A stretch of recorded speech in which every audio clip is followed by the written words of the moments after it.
राम राम भाई मैंने welcome to our channel Kanha भाई ब्लॉग्स। मैं आपन प्रिय कान्हा भाई। ग्रहराज शनिश्चर समस्त मंगल करंतु। आज हूँ ग्रहराज न्यायाधीश शनिश्चर महाप्रभुंकर जन्मोत्सव बा शनि ओषा। आज सारा भारत वर्ष रे सारा ओडिशा रे शनि मंदिर लोकारण्य एवं उत्सव मुखर। शनिश्चर महाराज चारिड़े पूजा चली अच्छी। जी आम जाऊँ कटक प्रसिद्ध अड़मपुर शनियात्रा जहाँकि ए खंडमंडल कटक जिलार सबुठ बड़ शनियात्रा बोली कहुए, जहाँकि टांगी कटक टांगी ब्लॉक अड़मपुर जलका पर्वत निकट में अवस्थित अड़मपुर ग्राम पंचायत रे तो बड़ यात्रा। मु बहुत वर्ष सब वर्ष जाए शनि पाखे मानसिक कर पानी ढाड़ी आसे। से सप्तशिला शनिदेवर अच्छी। से सप्तशिला जो मानसिक धारी मैंने शनि पीड़ारू मुक्ति पाइबापी सेठारे शनिदेव को प्रसन्न करने जलाभिषेक करथांती। तो आज चलतु अड़मपुर जावा आ शनिश्चर महाराज यात्रा को दर्शन करवा, महाप्रभुंर आशीर्वाद लाभ करवा, जलाभिषेक करिया। चलतु आम आसु बर्तमान अड़मपुर शनियात्रा। बर्तमान लोक मैंने सब दीपर समय जेहेतु लोक मैंने पानी ढाड़ी सब फेरुंट जल छत्र आयोजन कराई मंदिर अनुष्ठान तरफ जेहेतु खरा दिन शोष निश्चय लगे। यह हूँ शनिश्चर महाप्रभुंर से कुंड जोठी भक्त एवं श्रद्धालु माने मानसिकधारी भक्त माने एठारू शनिदेव को जल नहीं जल लगी करुँच। लोक एवं जल लगी कर समय तो यात्रा बहुत भीड़ अच्छी। देखा गले सब वर्ष तो भीड़ रहे, ए वर्ष भी यात्रा भीड़ अच्छी। देखु कि भक्ति भाव सब भक्त माने शनिश्चर महाप्रभु को जल लगी करने नहीं कहुए। शनिश्चर महाप्रभु को तांकर जन्मोत्सव दिन यही शनि ओषा दिन जल लगी कले सबू कष्ट पीड़ारू मुक्त करती और ग्रहरिष्ट खंडन करते ढया एवं साढ़े साथी जार कष्ट थी राशि रे मुक्त होता है। ओम शनिश्चराय नमः। यह हूँ शनिदेव सप्तशिला जहाँकि सातटी जाक शिला एठारे भक्त माने अभिषेक करुँच। यह एक प्रत्यक्ष मंदिर जहाँकि कटक जिला टांगी ब्लॉक अड़मपुर ग्राम पंचायत रे अवस्थित।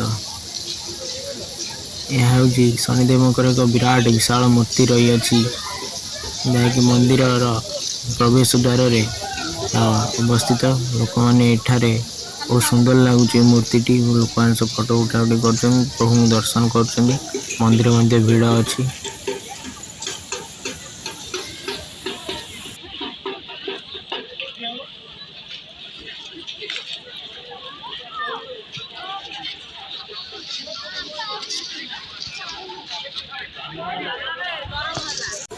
देखु यह हूँ शनिश्वर मंदिर भीतर, जहाँकि भक्त मान को टी निराश होगा पड़ा, जहाँकि शनिश्वर महाराज एवं नीति चालू अच्छी पहड़ पड़ी। समस्त भक्त मैंने अपेक्षा कर रही मंदिर खोल आम भोगराग कर शनिश्वर महाराज दर्शन कर लाभ कर। भक्त मैंने बहुत विगत होती कारण मंदिर पहड़ पड़ी। आम भी घंटाए खंडे अपेक्षा करा पड़ा, और घंटाए पर मंदिर नीतिकांति सरी पहड़ खोल। देखो शनिदेव महाराज विराजमान अच्छा सिंहासन भक्त मान दर्शन दौरान। आज पवित्र दिन भक्त मैंने अपेक्षा कर पहड़ खोल। भितर भी जो मैंने सब आगु भोगराग करते आलाव कराई। भक्त मैंने सब बाहर अच्छा, मंदिर गेट टी बंद कर दिया अच्छे। भक्त मैंने सब अपेक्षा कर।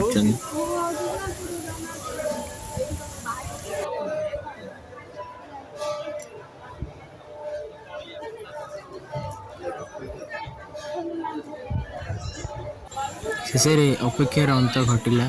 भक्त मान शनिश्चर महाराज द्वार दरबार खोलीदे। भक्त मैंने दर्शन कर। देखु ଆଉ ନନାମାନେ ତାଙ୍କର ଭୋଗରାଗ କରୁଛନ୍ତି। ଭୋଗରାଗ କରିବା ପାଇଁ ବହୁତ ଭିଡ଼ ଲାଗିଛି, କାରଣ ଯେହେତୁ ମନ୍ଦିର ଏତେ ସମୟ ଧରି ପହଡ଼ ପଡ଼ିଥିଲା, ତେଣୁ ଲୋକମାନେ ଭିଡ଼ ତ ହେବେ ନିଶ୍ଚିତ। ତ ଭୋଗରାଗ କରିବା ପାଇଁ ଭକ୍ତମାନଙ୍କର ଲାଇନ୍ ଲାଗିଛି। ଆମେ ମଧ୍ୟ ସେଠାରେ ଭୋଗ କଲୁ, କିନ୍ତୁ ଭୋଗ କରିବା ପାଇଁ ଆମକୁ ଟିକେ ଅସୁବିଧାର ସମ୍ମୁଖୀନ ହେବାକୁ ପଡ଼ିଲା, ଯେହେତୁ ବହୁତ ସେଠି ଅବ୍ୟବସ୍ଥା ଥିଲା।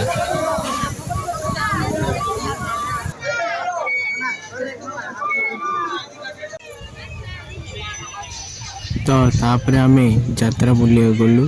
ଯାତ୍ରା ସେଠାରେ ବହୁତ ଆଡ଼ମ୍ବର ସହିତ ହୁଏ, ବହୁତ ବିଭିନ୍ନ ଦୋକାନ ପଡ଼େ, ଯାହାକି ଏଇଟା ଶନି ପଡ଼ିଆରେ ହେଉଛି। ପାଖ ପଡ଼ିଆରେ ମନ୍ଦିର ପଛପଟେ ଯେଉଁ ବଡ଼ ଶନି ପଡ଼ିଆ ଅଛି, ସେଠି ବହୁତ ବଡ଼ ଯାତ୍ରା ହୁଏ। ଦୂର ଦୂରାନ୍ତର ଲୋକମାନେ ଏହି ଯାତ୍ରା ଦେଖିବାକୁ ଆସନ୍ତି। ବିଭିନ୍ନ ପ୍ରକାର ଦୋଳି, ବିଭିନ୍ନ ପ୍ରକାର ଦୋକାନ ସାମଗ୍ରୀ ସବୁ ଏଠି ବିକ୍ରି ହୁଏ।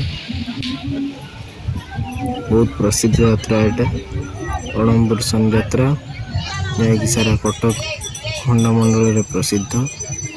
ବିଭିନ୍ନ ଦୂରରୁ ଯାଜପୁର ଆଡ଼ୁ ବି ବହୁତ ମାନସିକଧାରୀମାନେ ଆସନ୍ତି ଶନୀଶ୍ୱରଙ୍କ ପାଖରେ ପୂଜାର୍ଚ୍ଚନା କରି, ସେ ପ୍ରଭୁଙ୍କୁ ଦର୍ଶନ କରି ଯାତ୍ରା ଟିକେ ମଜା ନେଇକି ସମସ୍ତେ ଯାଆନ୍ତି। ଦେଖନ୍ତୁ ବିଭିନ୍ନ ପ୍ରକାର ଘଣ୍ଟାଠୁ ଆରମ୍ଭ କରି ସବୁ ଆସବାବପତ୍ର ଆଉ ଘରର ଡ୍ରେସ୍ ପତ୍ର ସବୁ ଦୋକାନ ଏଠି ବିକ୍ରି ହେଉଛି।